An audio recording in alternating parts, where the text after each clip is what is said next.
Ecos de la Noche presenta la crisis de los misiles, un conflicto que estuvo a punto de derivar en el estallamiento, digamos, de una guerra nuclear que pudo haber sido de trágicas consecuencias para...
Buenas noches, les damos la más cordial bienvenida aquí con lluvia, truenos, agua, frío, pero muy puntuales aquí en la cima del histórico Cerro de las Campanas. Les saludamos y bueno, vamos a hablar de esta temática. Realmente ha sido la ocasión de máximo peligro que haya habido en toda la historia de haberse desatado la peor guerra que ustedes de veras no tienen idea de las consecuencias que pudo haber tenido, ya que la Unión Soviética y Estados Unidos de veras estuvieron a nada, a un pelito de llegar a pues al conflicto armado que era pues a base de misiles atómicos, y esto bueno hubiera sido tremendo. Muchas ciudades norteamericanas hubieran podido desaparecer, también soviéticas, incluso pues México no estaba nada a salvo, estaba totalmente al alcance de esta problemática. Esto ocurrió en 1962, cuando era presidente John Fitzgerald Kennedy, un presidente joven que, bueno, respondió a pues al quererse pasar de vivo de Nikita Khrushchev, que se le hizo fácil poder colocar unos misiles en la isla de Cuba. Y esto, bueno, Cuba recientemente acababa de entrar, no hacía mucho, en la órbita de control comunista de la Unión Soviética, al no recibir ayuda de los norteamericanos cuando Eisenhower era presidente, y bueno, esto le cuesta caro a los norteamericanos, y ahora Kennedy tenía que enfrentar este problema, el tener un enclave comunista en pleno continente americano estaba causando grandes problemas. Pero bueno, vamos a saludar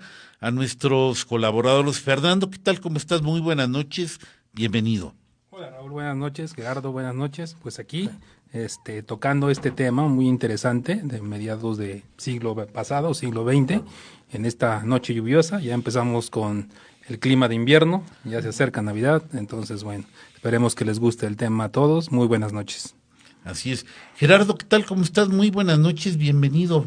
Gracias, Raúl, por la invitación. Buenas noches. Fer, ¿qué tal? Buenas noches. Allí nuestro querido amiguísimo Juan Manuel, ahora allí en los controles técnicos, que está acompañándonos. Y muy bien, pues sobre todo gracias a ustedes amigos que hacen el favor de sintonizarnos, que hacen posible que estemos aquí cada 8 días en vivo, en este día martes 13 de noviembre, en pleno siglo XXI, y como dice Fer, ya básicamente se sienten los tiempos invernales. Es un día, hoy fue un poco húmedo la tarde y está haciendo un buen de frío.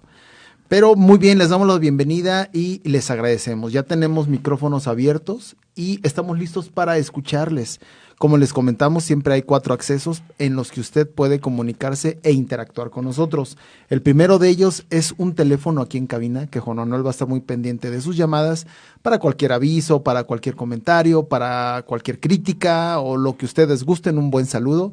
Háblenos, comuníquense con nosotros al 192-1293. Por otro lado, también la segunda opción es por si usted quiere comunicarse mediante un mensaje de texto o WhatsApp, lo puede hacer al 442-322-1077. Esa es la segunda opción, 442-322-1077. La tercera opción, que es muy buena, es mediante la página de Facebook de Radio UAQ. Ahí, además de que nos puede escuchar, nos puede ver. Los 3 venimos de azul, parecemos pitufos. Ustedes lo va a corroborar. Entonces, en la ventana de Ecos de la Antigüedad, que es la cuarta opción, también ya estamos colgándonos de la señal de Radio UAQ en Facebook Live. Ahí nos puede ver totalmente en vivo. También tenemos, básicamente es la ventana con que nosotros interactuamos con usted por preguntas, alguna anotación, algún saludo, lo que sea. Usted que nos escucha ahí en su aparato receptor, puede ser el teléfono, puede ser su carro, puede ser un radio, su computadora, lo que sea. La verdad es que hoy es un tema muy apasionante, desde cuando le había dicho yo a Raúl que sería bueno tratarlo. Ya lo habían tratado antes, pero pues hoy lo vamos a tratar. Y de verdad es un tema muy sensible. Quizás no toda la mayoría que nos escuche ya había nacido en ese momento. Otros nacimos después. La mayoría no. Yo pienso que Yo la sí. mayoría no. Pero Raúl sí. Yo sí. Pero todos tenemos papás que quizás vivieron en esa época o abuelitos. Pregúntenle. Quizás ya es noche ahorita, pero pregúntenle mañana qué fue lo que sintió. Créame, por lo que sabemos, no fue cosa fácil. De verdad, es como la canción de que el elefante se columpiaba sobre la tela de una araña. El mundo así estuvo. ¿Cierto, Raúl? No, estuve en un peligro inminente. Yo no tengo recuerdos de un conflicto. Mi primer recuerdo de estas épocas fue la muerte del presidente John Kennedy, todo por el impacto que causó a mi mamá. Pero sí tengo un recuerdo, es que hubo compras de pánico en México. Los súpers, todo el mundo compraba porque pensaban que aquí también nos iba a tocar, estábamos muy cerca, éramos pues el patio trasero de los norteamericanos y pues los bombazos que iban a caer, que eran casi inminentes, no era nada raro que pudieran caer bombas atómicas en la Ciudad de México. Bueno, ya sí hablamos hubo mucho temor. nuclear, ¿eh? Ya Sí, hablamos sí, de ojivas sí, nucleares. yo tenía 5 o 6 años, estaba muy chiquito, Chavito. muy chiquito, de kinder o una cosa. Parbolito. Sí, pero sí recuerdo solo compras de pánico. Pero bueno, amigos míos, vamos a hacer, hay una primera interpretación Hay musical. mensajes. Adelante, a ver, Un montón. cualquiera de los dos, entre los dos, a ver. Fer. El primero tenemos Gabriela Mendoza, es una amiga de San José Iturbide, nos está escuchando como cada martes. El segundo, Jive Buni Páez, nos pregunta si ya no se trata de historias de oscuras y de misterio, la versión nocturna de Ecos de la Antigüedad. Bueno, pues estamos mejorando un poco el formato y tratando un poco de todo. De hecho, nuestros programas pasados Es una fueron- historia muy larga, bueno, rápidamente le explico. En efecto, la producción nació con relatos oscuros y de misterio, pero hace 16, 17 años hicimos un montón de relatos de este tipo hasta que se abrió el formato. O sea, sí, hace poco tuvimos relatos así para hablar de Halloween, pero no, ya es una cobertura más amplia, que hay literatura, música, cosas curiosas, o sea, ya no nada más nos suscribimos a esto. Entonces, pero sí lo fue de origen la producción. Está mejorando. Sigue. Bueno, es Mónica Sánchez, es tu sobrina. Sí, mi sobrina nos está escuchando allá desde Estados Unidos. Mi sobrina está en Tustin, Tostin, me parece que estás en Tostin, ¿verdad, Moni? Saludos a tus bellas y hermosas hijas, a Yanin y a tu hija chiquita, se me fue ahorita el nombre, a tus papis, a todos, hija. Gracias por estar escuchándonos. Ok, y Ángel Ramos nos acaba de saludar también. Mi amigo en Tasco nos está escuchando, Tasco. Jardincito de Flores. Perfecto. Bien, ¿cuál es la primera presentación musical, Fernando? Es de un cantautor cubano que se dedicó sobre todo a exaltar los logros de la revolución. Se llama Carlos Puebla y trata sobre la invasión a Bahía de Cochinos. Muy bien, pues adelante, Juan Manuel, y venga.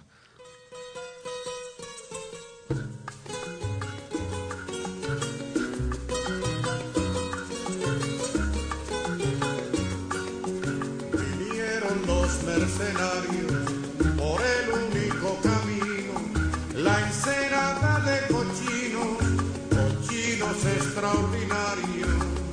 Por allí vinieron, pero allí quedaron. Por allí vinieron los pobres, pero allí quedaron.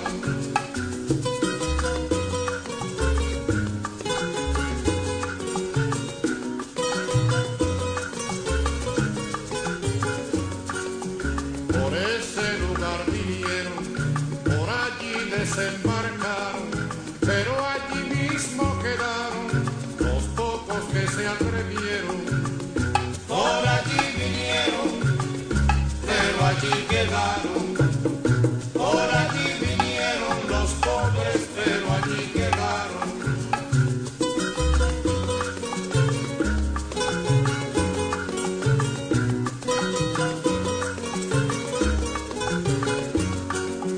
No vino ni un proletario, no vino ni un campesino, vinieron los asesinos contrarrevolucionarios. Por allí vinieron, pero allí quedaron.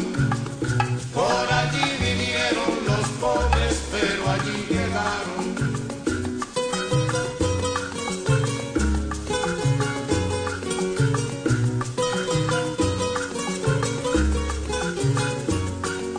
Vinieron algunos más, curas y capitalistas, esbirros latifundistas y niños de sus papás.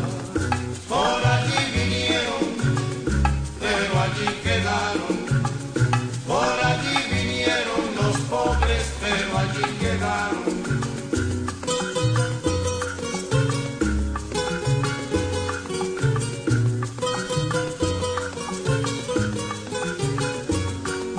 Vinieron con un criterio de turista americano, pero aquí los milicianos los esperaban en serio. Por allí vinieron, pero allí quedaron. Por allí vinieron los pobres, pero allí quedaron.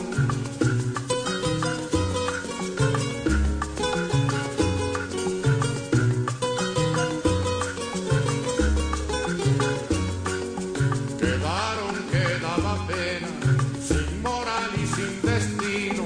Quedaron como cochinos, listos para Nochebuena. Por allí vinieron, pero allí quedaron. Por allí vinieron los pobres, pero allí quedaron.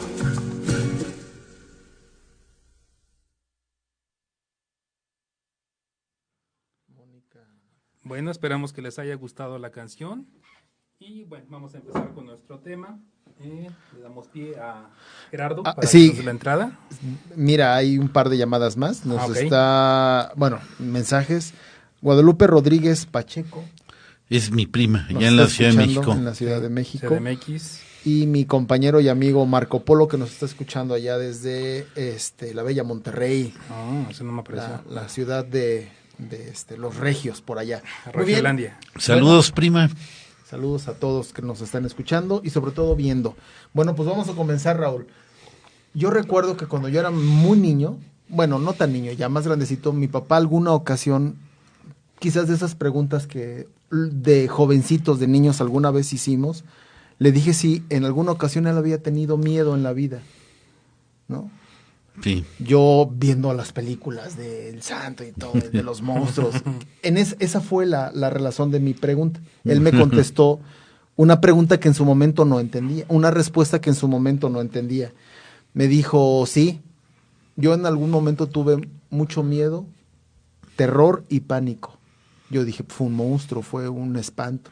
Y me platicó esto, que Estados Unidos y Rusia estuvieron al borde de irse, él así lo comentó, al borde de irse a una tercera guerra mundial, que de haber sido, dice él, no hubiéramos existido ya.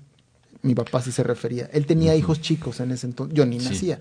Sí. Entonces dice él que él sintió miedo en su vida, nunca había sentido un miedo como en ese entonces. Ahora de grande, quiero ponerme en los zapatos de lo que debió haber sentido y no creo que haya sido cosa sencilla, por lo que hoy vamos a platicar. Sí, definitivamente fue algo tremendo. Creo que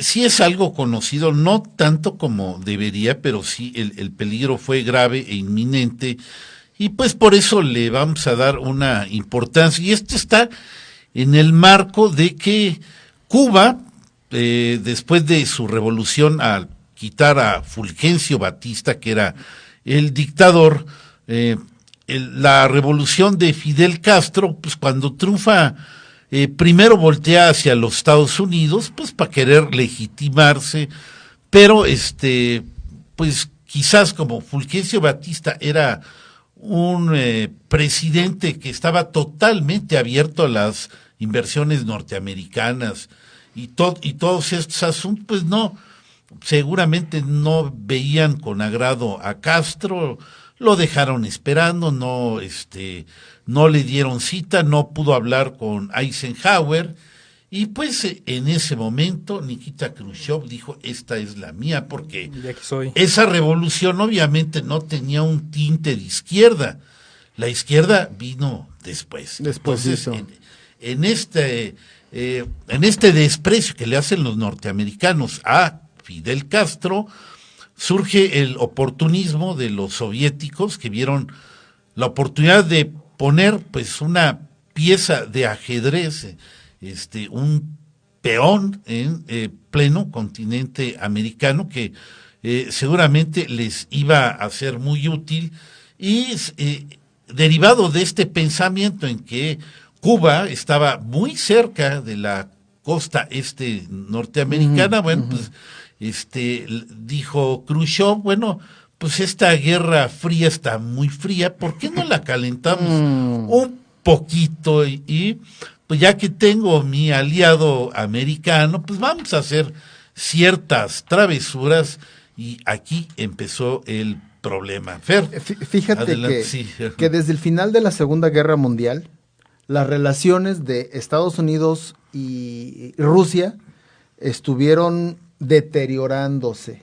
Y todo fue porque cuando la guerra termina, se dividen países. Sí. Lo mismo fue hace 100 años, cuando terminó la Primera Guerra Mundial, el mapa cambió, fue diferente, y el que más ganó fue Estados Unidos. De tener 3, 4 islas, pasó a tener como alrededor de 30, no sé, 20 quizás. Para 1945, una vez que se dividen las posesiones, Estados Unidos se queda obviamente con una parte de Alemania, no se queda, sino se queda administrativamente a cargo, ¿no? Lo mismo con Japón y con algunos otros países. Pero hubo un problema entre los rusos y Estados Unidos, en torno a Checoslovaquia, Berlín, Hungría, el Canal de Suez. Y para colmo, en 1961 se levanta el muro de Berlín. Esto viene siendo el antecedente de la crisis de misiles.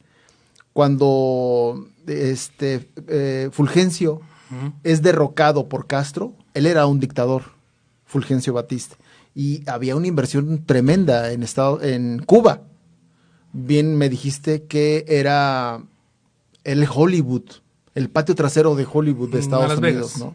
Perdón, Las Vegas, sí. perdón, Las Vegas, Fer, Las Vegas caribeñas. alternas. Las Vegas, sí. y vaya que lo Sí, era, ¿no? sí. Había inversión enorme de Estados Unidos, básicamente Estados Unidos era el dueño, ¿no? Estaba como Puerto Rico y lo mismo pues en Cuba, Fer.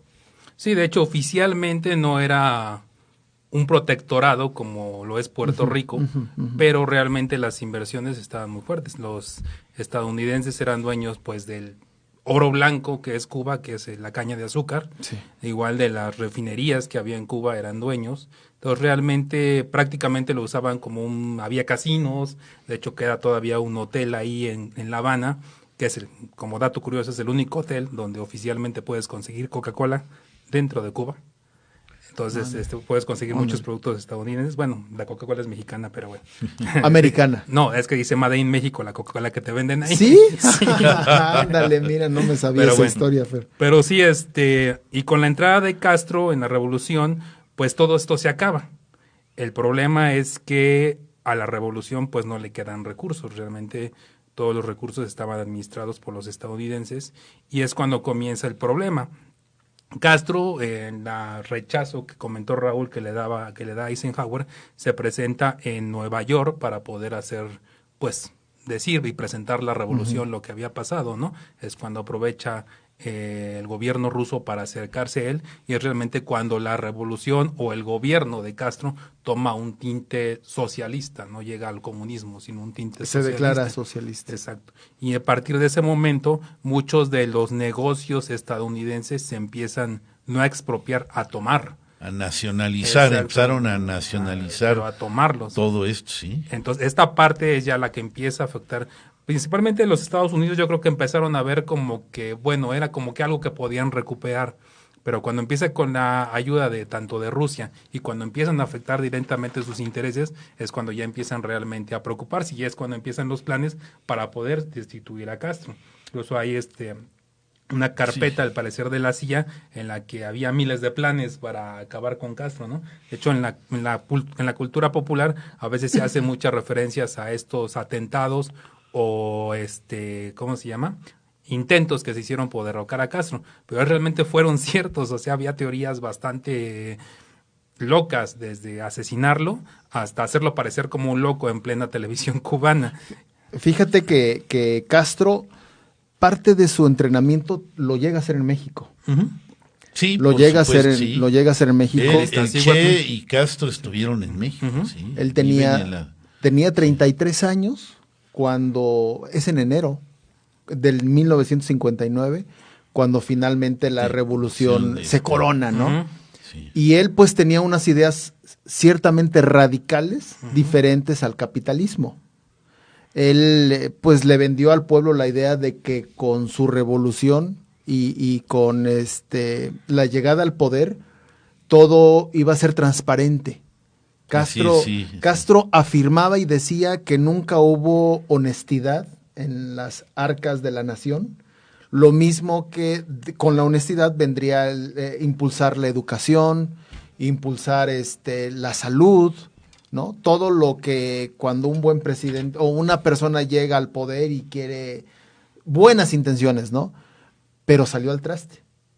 Castro dijo, yo llegué al poder y sin asesinatos, ¿no? Sin buscar a gente, sin presos políticos. Pero una vez que él toma el poder, ¿a cuántos no mandó a asesinar la revolución? Es decir, hubo como un cierto consejo de guerra, Raúl, y a enemigos que le obstaculizaban el poder, los lleva y los ejecuta. Sí. Cuando él empieza a hacer esto, obviamente Estados Unidos tenía unos intereses, eso no lo podemos negar. Ahí mismo se refinaba petróleo, ¿sale? Sí. En México no lo tenemos, Fer. Estaba Shell, eso, otra compañía. Había varias. Los bancos eran estadounidenses. Claro, estaba Woolworth Exacto. y no sé qué otras Sears. compañías, Sears. De hecho, todavía en las ruinas de Sears todavía están ahí en La Habana. Entonces, chécate, estamos hablando de 59, ahorita es 2018. En México no hay una planta refinadora. Y para 1959, que llega la revolución, existía En refinación Cuba, sí. en Cuba. Entonces, estamos hablando de un capital importante que Estados Unidos tenía allí, ¿no? Obviamente los cubanos, la caña de azúcar y pues el tabaco, ¿no? Quizás no a la gran escala del azúcar. Cuando comentan ustedes que Cuba llega al poder, hace todas estas gestiones con gente que para él eran malvadas, que les hacen juicio y los ejecutan, llega a Naciones Unidas, ¿no? Me parece. A la ONU. Sí, en Nueva York. Eisenhower, quien era el presidente, creo que era su segundo mandato. Sí, probablemente sí. Así es. Y él no lo va a recibir a la ONU porque él estaba ocupado, ¿no? Eso dicen, que estaba ocupado, sí. Políticamente, a estas alturas del partido, creo que no fue correcto lo que sucedió, porque ahí se empezaron a pintar muchas cosas. Sí, fue definitivamente una falta de visión y perspicacia y de colmillo y exceso de confianza en que quizás podían revertir la situación, como inmediatamente lo empezó a fabricar el mismo Eisenhower, haciendo un plan de recuperar Cuba. Ahí en su administración empieza ese plan de la invasión que lo iba a hacer en Bahía de Cochinos, ahora sí que entrenando a todos los refugiados que habían ido a Estados Unidos y que quisieran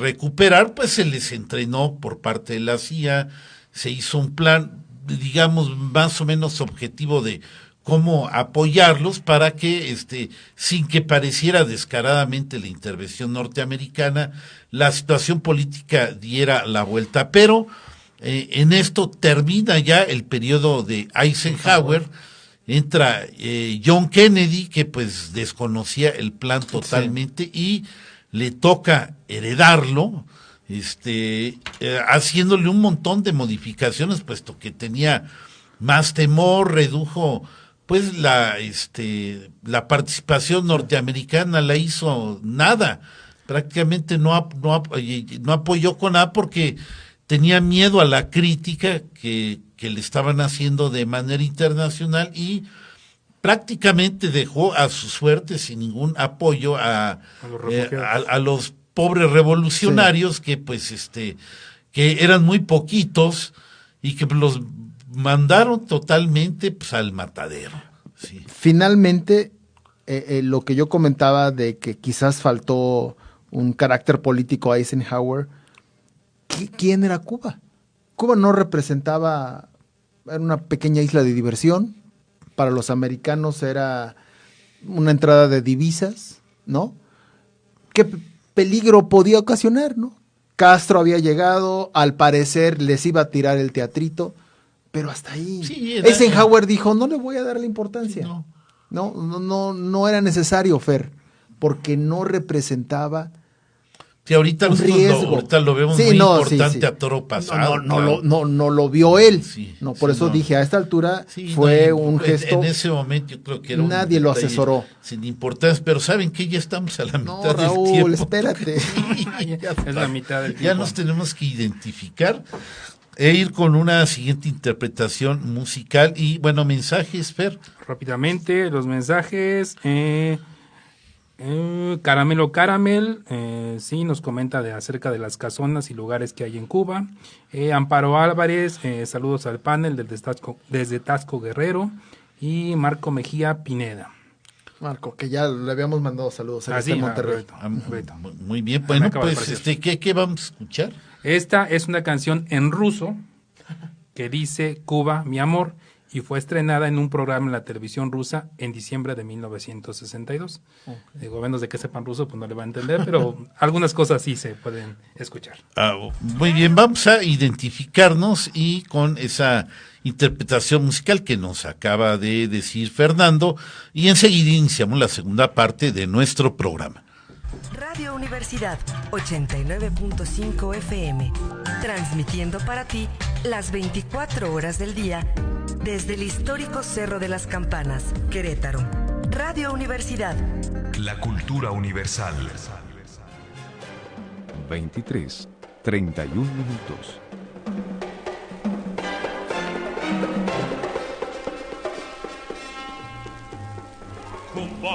любовь моя,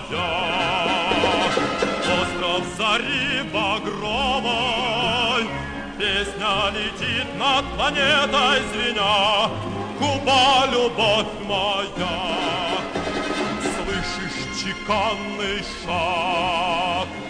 Это идут Барбудос, небо над ними, как огненный стяг. Слышишь чеканный шаг?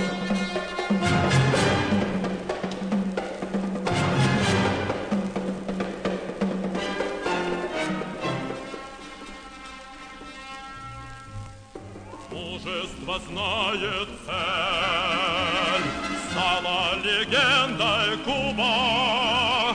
Вновь говорит вдохновенно Фидель, мужество знает цель. Родина или смерть, это бесстрашных клятва. Солнцу свободы над Кубой гореть, Родина или смерть.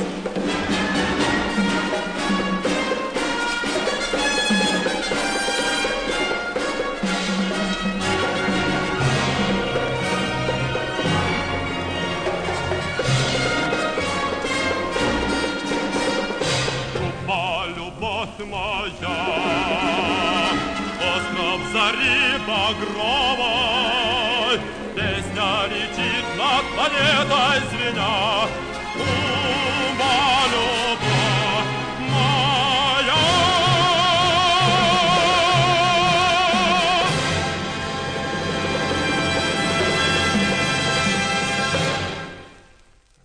Santa Clara.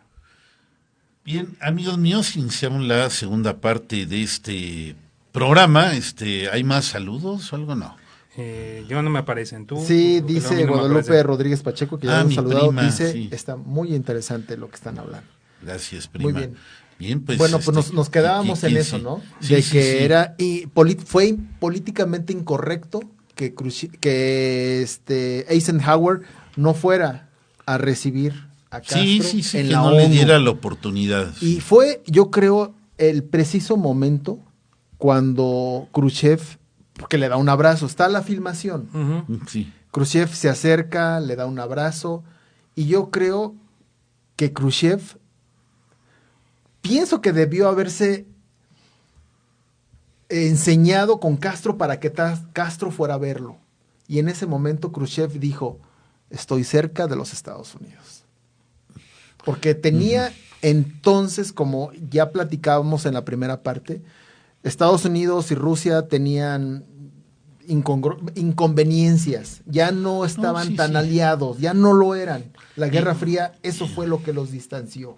Entonces, mientras Estados Unidos, por medio de la OTAN, tenía misiles en Turquía, Turquía. y no nada más en Turquía, en otras partes En de Alemania Europa, y en por supuesto, Inglaterra también. ¿no? O sea, estaban ahí cerca, ¿no? Sí, a tiro sí, de sí. piedra, por así decirlo. Los rusos estaban lejos, para sus misiles de largo alcance no llegaban. No. Entonces, el que no haya ido, es lo que yo opino, el que no haya ido Eisenhower y haya estado Khrushchev y haya estado Castro y se da ese abrazo de Acatempa, significó lo que vendría después, Fer. Sí, lo que pasa, bueno, en ese momento estaba bastante dividida la mentalidad. De hecho, a partir del final de la Segunda Guerra Mundial, digo, ya había diferencias, ¿no? El último, bueno, la derrota de Alemania al final realmente ya no era... Alemania ya estaba derrotada, ya era cuestión de tiempo. Pero realmente lo que ya la última etapa fue a ver quién va a ocupar todo, quién va a dominar más países. En el caso, bueno, el mundo se dividió. Se dividió en dos, bloque oriental y el bloque del oeste, a partir de Alemania. Y eran la diferencia de ideas, ¿no? Exactamente, hay un episodio muy contado acerca de Patton, que era un hombre totalmente anticomunista, o sea, odiaba a los rusos, y en que tuvo una entrevista, bueno, se encontró con el general ruso y lo invitó a un brindis. Entonces Patton le dijo, dile que no estoy dispuesto a brindar con un hijo de tal por cual. Y se lo tradujeron al general, y el general le dijo, dice, pues yo tampoco. Entonces Patton cambió de opinión. Bueno, dice, de hijo de a hijo de, vamos a brindar. Ándale. Pero ese es un ejemplo de la mentalidad que se tenía hacia la Unión Soviética en ese momento. Digo, realmente creo que todo ese tiempo se desarrolló la Guerra Fría, y cuando más mediático se volvió fue hasta los años 80, en la que podemos ver esas...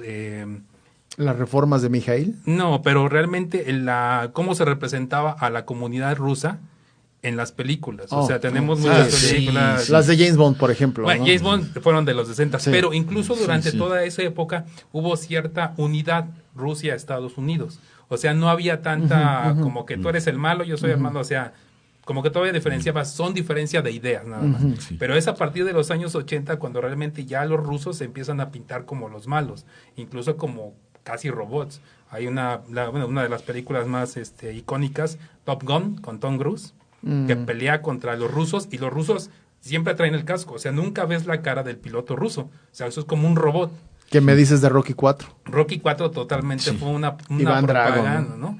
Y realmente hubo muchas películas rusas que, en las que los rusos se pintaban de esa manera. Eran los malos, eran los opresores. No llegaban al grado de como habían sido los nazis, pero bueno, también los trataban de pintar como que era alguien que estaba contra la vida, el modo de vida estadounidense. Fíjate, Fer, cuando lanzan la segunda bomba atómica, regresando rápido a la Segunda Guerra Mundial, que fue el 9 de agosto del 45, Nagasaki.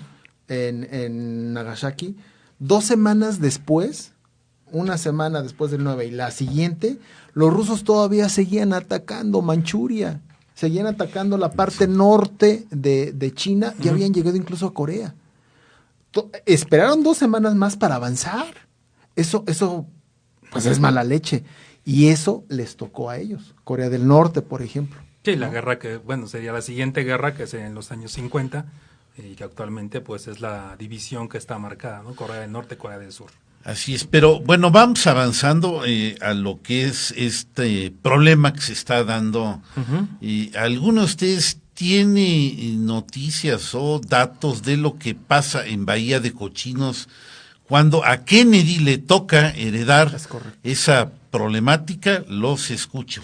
Pues bueno, se supone que una vez que Castro llega al poder, hubo muchos exiliados, cubanos. Que temían que salieron varios cubanos, permitió Cuba que salieron, fueron miles, que hubo alrededor de 3,000 niños nada más los que salieron. Y entre ellos, pues obviamente hubo muchos adultos. Como bien comentaste, Raúl, Eisenhower estaba descontento de lo que había sucedido, de que Castro estaba quitando, nacionalizando bienes americanos. Incluso les quita las refinerías a los americanos, las expropia, para que ellos puedan refinar el petróleo que ya le iban o le estaban comprando a los rusos. Ya no estaban comprándole a Estados Unidos. Ya la guerra estaba declarada, una guerra comercial entre Estados Unidos y los rusos. Eisenhower habla con la CIA de que juntara a varios exiliados cubanos para que estos organizaran una defensa, una contrarrevolución y quitaran a Castro del poder. Y efectivamente, Fer, así fue. Ellos se entrenan en unas selvas de Guatemala. No sé, es alrededor de 1,500. Eran 1,500. Según la cuenta oficial, eran como 1,500 personas las que llegaron. Eran alrededor de 1,500 personas. Se había hecho una estrategia pocos meses después de que los americanos los iban a apoyar, obviamente con barcos, una avanzada aérea. Sí, y apoyo aéreo, primero de destrucción, para abrir paso y de desembarco. Sí. Todavía no hablamos de los misiles. Estábamos hablando de que iban a querer recuperar la isla.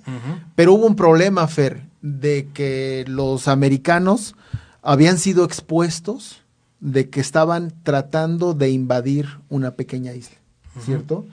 Y ya estaba Kennedy como presidente, que cuando tú comentaste que cuando Kennedy llega, él se entera de esta operación. Él no lo sabía. Era su herencia. Era una herencia y él trató de que esto no se diera a conocer. Es decir, que Estados Unidos no era su plan, no le tenía mucha confianza, le preocupaba más el qué dirán, Bueno, y poco acababa a de poco llegar. le fue quitando la efectividad que si la tenía el plan, pues Kennedy se la fue minando y cada vez fue reduciendo el apoyo que tenía que haber de parte de los Estados Unidos hasta que prácticamente no hubo apoyo. Ya no hubo apoyo. O sea, se fueron al matadero los pobres Los exiliados contrarrevolucionarios. Los exiliados no sabían que finalmente Estados Unidos ya no los iba a apoyar. Creo que los apoyó con un par de barcos que fueron hundidos por la fuerza Sí, de hecho militar. llegaron a Bahía de Y pero un ellos par de esperaban, aviones que bombardearon un poquito antes y párale de contar. esperaban ellos nunca llegó el apoyo aéreo Nunca, que habían dicho nunca. que era la principal parte Sí, de la claro, ofensiva. claro. Y pues al no tener ese apoyo, realmente acabaron con ellos, ¿no?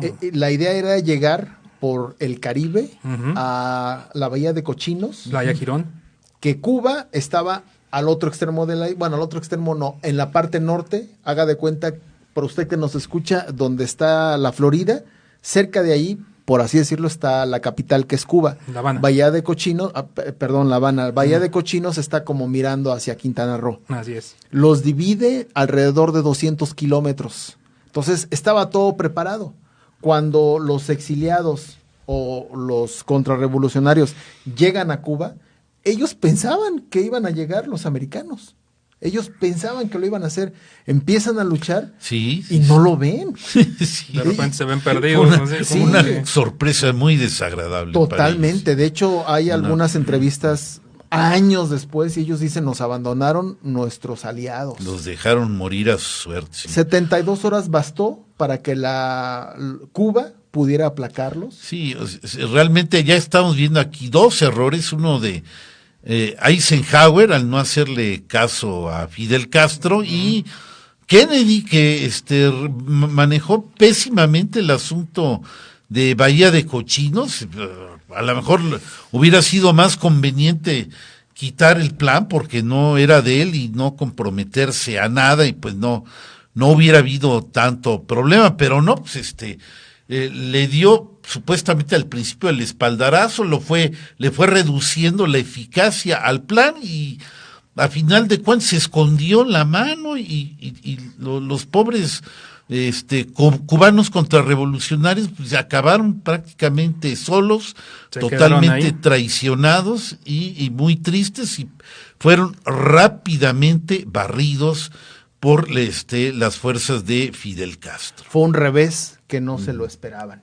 Sí, ¿no? Finalmente, ante todo esto, que gana Cuba contra los contrarrevolucionarios, Fidel en sus clásicas oratorias al Arengas. pueblo cubano, sí, pues él dijo, hemos ganado a los imperialistas, Sí. ahora ya somos independientes, ¿no? Parece que escucho la voz de alguien más. Pero él se da el lujo, se da la grandeza. ¿Por qué? Porque había terminado contra los revolucionarios, pero ya tenía un pacto de amistad Claro, y de sí. apoyo Sí, de muy- los rusos.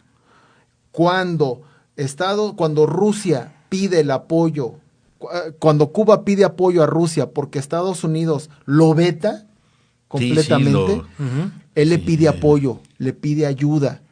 Y yo creo que políticamente que Rusia le dijo, sí te voy a apoyar, pero necesito que tú me prestes parte de la pedacito, isla un pedacito. para hacer maniobras sí, algunos- militares, ¿no? Sí, Sí, de hecho, porque de los primeros barcos que llegaron, los primeros barcos que llegaron con los misiles, los dejaron pasar porque creyeron que era parte de los alimentos y las cosas que Rusia estaba llevando hacia Cuba, ¿no? Es hasta después cuando toman las fotografías con el avión espía que se dan cuenta de que pues ya estaba en proceso el armado de las bases, los misiles ya estaban ahí, pues en sus propias narices pasaron todo ese equipo. Bueno, no podríamos hablar de una ingenuidad, simplemente nunca lo vieron venir, Exacto. no se lo Sí, imaginaron. sí, o sea, no, sí. dije, es comida, son barcos, bueno, que los rusos Sí, también fue parte no fueron del barcos colmillo de militares. Nikita Khrushchev, ¿no? Que dijo, pues ya tengo mi terruño, pues lo primero vamos a poner unas ojivas nucleares para ganar estratégicamente e igualar a los Estados Unidos, pues ellos también estaban emplazados en Turquía, en Alemania, Claro. en Inglaterra, pues y con eso medio igualaba un poquito la situación. Estados Unidos empieza a sospechar porque parte de la CIA, es decir, espías que estaban en Cuba, que decían lo que pasaban, empezaron a ver que los barcos ya en tierra transportaban, Rusos. los rusos transportaban en trailers, Ujú. transportaban objetos largos, cilíndricos, tapados. Ujú, sí. Entonces, y lo veían demasiado frecuente. Fueron 140 barcos, no sé cuántos fueron los que Sí. finalmente llegaron Ujú. para armar los misiles en la isla. Entonces, los espías mandaron sus informes de que algo no estaba sucediendo bien en Cuba. En base a esto, estamos hablando ya el mes de octubre. Al parecer, el 14 de octubre, que esto debió haber sido un domingo de 1962, Ujú. mandan a un avión de El U-2. vuelo alto, es Ujú. correcto, Sí. Fer, para tomar fotografías Ujú. al campo. Sí, es cuando empiezan a ver todo, que ya el proyecto ya está bastante avanzado, ¿no? No están operacionales los misiles todavía, pero ya están preparando los hilos, las plataformas de despegue. Sí. Entonces empiezan a ver que, pues, cuando pasó eso, ¿no? Algo está sucediendo. Y realmente, ahorita como comentó Raúl, digo, yo creo que el pánico ahí fue realmente porque no se igualaron las cosas. O sea, a pesar de la posición estratégica que Estados Unidos tenía en Europa de sus misiles, bueno, Rusia es un territorio amplio. Claro, el Obviamente. más grande de la Pero del los mundo, misiles que iban a poner y que en algún momento llegaron a estar operativos, iban a tardar alrededor de máximo 5 minutos en llegar a cualquier ciudad de Estados Unidos. Sí, Cállate. Entonces, Sí. alguna vez hemos visto también la ingenuidad de la gente, o no sé cómo tratarlo en los años 60, en que hacían los simulacros para en caso de un ataque nuclear. Ujú. Y el simulacro, la protección era en las escuelas esconderte abajo del pupitre. Es correcto. Y si estabas en la calle, tirarte al suelo y cubrirte la cabeza. Eso era lo que hacían. Entonces realmente era como que, ¿y eso de qué te va a hacer un tiro? Pues sí, efectivamente Sí, no. sí. Efectivamente no. Tenemos por aquí un mensaje, Raúl. Ay, de WhatsApp, primera vez que me toca. Sí, en WhatsApp. Sí, Bueno, tenemos unos mensajes aquí, A ver, Fer. déjame ver. pregunta 1134, y la burguesía cubana de la Florida, bueno, en la Florida es donde van a dar la mayoría de los refugiados que Hasta hoy no todavía. querían que van huyendo del régimen de Castro, ahí viven actualmente. Y pues ellos siempre han estado siempre han proclamado, ¿no?, por recuperar Cuba. Ellos se sienten totalmente traicionados, siempre, de hecho son los que más votan por los gobiernos republicanos por alguna solución, ¿no?, de quitar toda la izquierda o todo lo que tenga que ver con Fidel Castro, pero bueno, nada más están ahí representativamente y bueno, se van alimentando con toda la gente que fue huyendo de Cuba, se fue yendo en balsas de manera muy peligrosa hacia las costas de la Florida, que es la distancia más corta que hay entre Cuba y el continente Estados americano. Unidos. Por eso, pues, ahí se encuentra la mayoría de esta gente que ya es toda una comunidad muy grande, muy famosa, muy conocida Florida, y prácticamente. muy bien establecida. Sí, y de hecho en Sí. esa época también el detalle ahí fue que, bueno,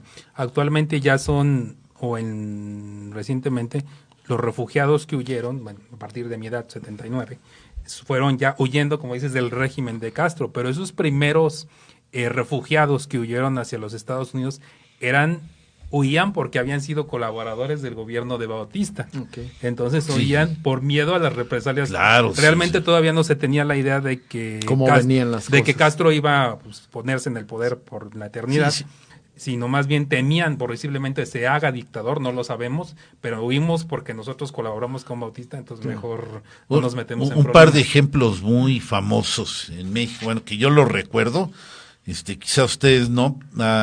dos boxeadores, Ultiminio Ramos y Mantequilla Nápoles. Bueno, pues llegaron a México en esa coyuntura, ahí desarrollaron sus carreras boxísticas, se hicieron campeones mundiales, pero precisamente, bueno, hubo un montón de cubanos que pues tuvieron que adaptarse a la vida de otros países, Estados Unidos y México, y eran bastante, fue una comunidad incluso hasta en México. La Sonora Santanera, ¿no? Algunos miembros de los fundadores de la Sonora Santanera, bueno. Celia Cruz, entre ellos. Celia Cruz, sí, en fin, de ese tipo de gente, sí. Bueno, de los saludos que tenemos ahorita, Víctor Hugo Martínez, un compañero de trabajo. Saludos, Víctor, gracias por escucharnos. Erika Peña Montaño, mi sobrino. Otra sobrina, toda tu familia escucha, qué bueno es eso. Joana Morales, Margarita Ramírez Baena, se ríe, supongo que es de tu imitación del comandante Fidel, no, de tu de Castro, imitación del comandante Castro. Mi prima Marta Sánchez nos está escuchando desde la Ciudad de México. Muy bien. Prima Marta, qué bueno que nos escuchas. Quédate con nosotros. Estamos hablando sobre el conflicto de los misiles en Cuba en 1962, prima. Así es. Bueno, ya no nos queda mucho tiempo. Lo que viene es, en efecto, bueno, ya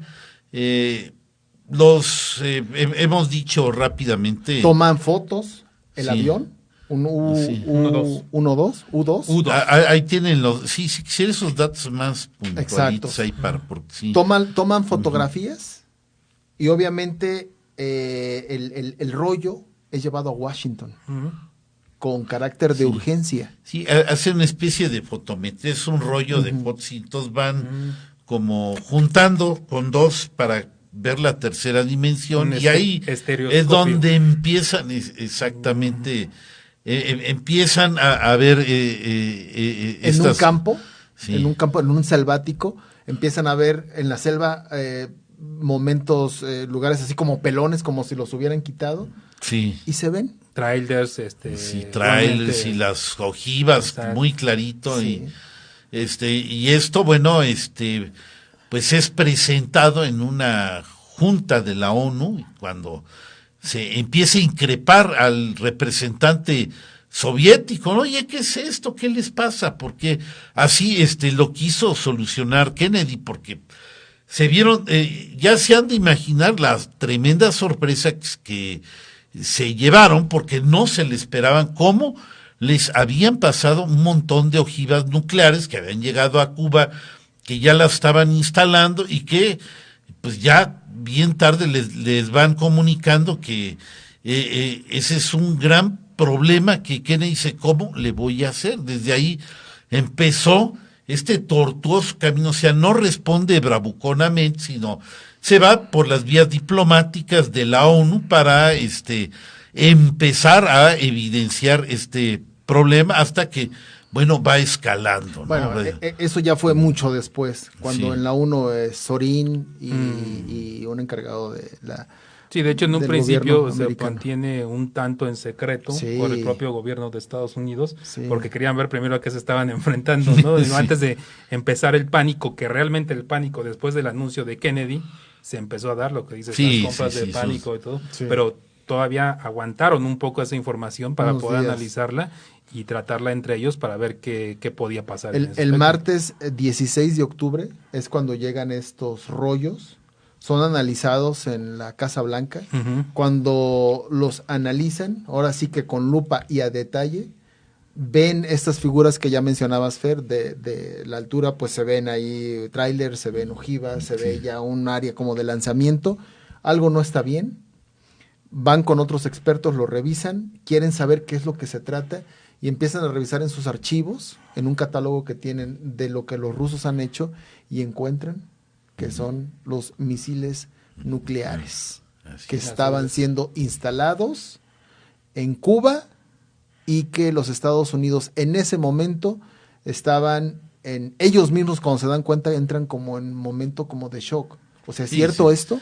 De una confusión. Y hacen una junta inmediatamente con Kennedy, con Robert, Kennedy y obviamente Sí, todo el gabinete. la pleno. milicia, ¿no?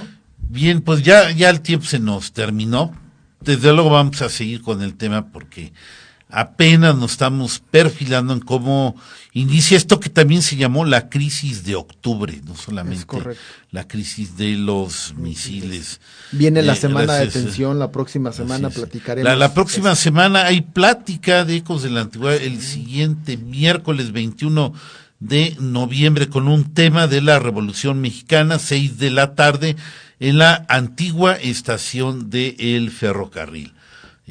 Pues gracias, Gerardo. Gracias a ti, Esteban, Raúl, estoy pensando en Esteban y Alonso, que te acompañan el sábado. Fer, muchas gracias. Gracias por acompañarnos.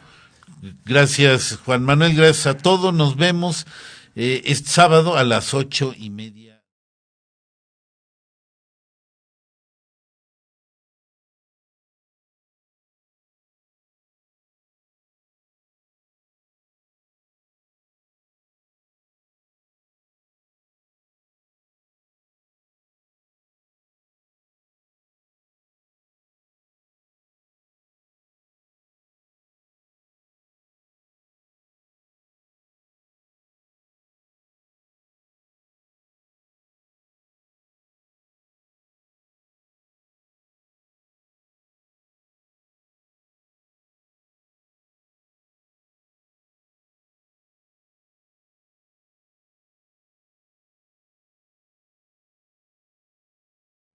Radio Universidad.